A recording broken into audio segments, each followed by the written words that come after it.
Ang aking organic kalabasa, oh. Ayan, oh. Yan ang kanyang pataba.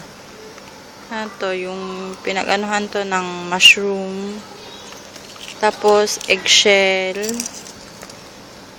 Repolyo. Pinagbalatan ng mansanas. Tsaka, ano ba? Diba? Yung celery kanina. Ayan, oh, may kangkong pa ako, oh. Diba? Para libre ang gulay. Hindi na problemahin ni Madam Chos. Ito siya.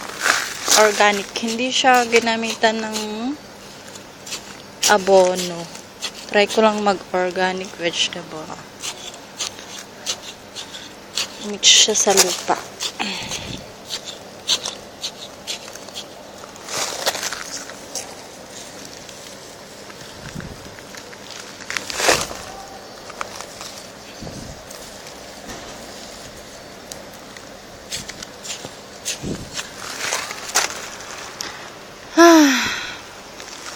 Yan siya, oh.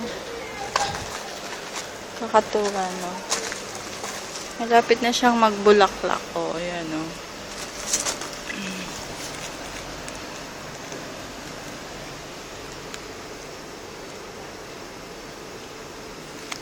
Yun, oh, may bulaklak na, may magbubunga na siya doon, oh, nagtatago.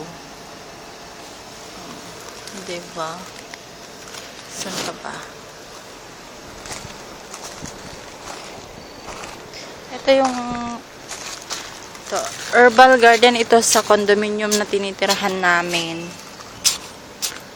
Pero bakante kasi ito noon kaya tinaniman ko ng kalabasa. Ayan, oh, may curry leaf pa nga. Ayan, puno ng ano yan. Warag hindi. Tapos may mga rose mint, ganyan. May mga aloe vera. Paminta yan, oh, paminta. Tapos ito yung mint leaves. Pati sibuyas, inulak pa yan.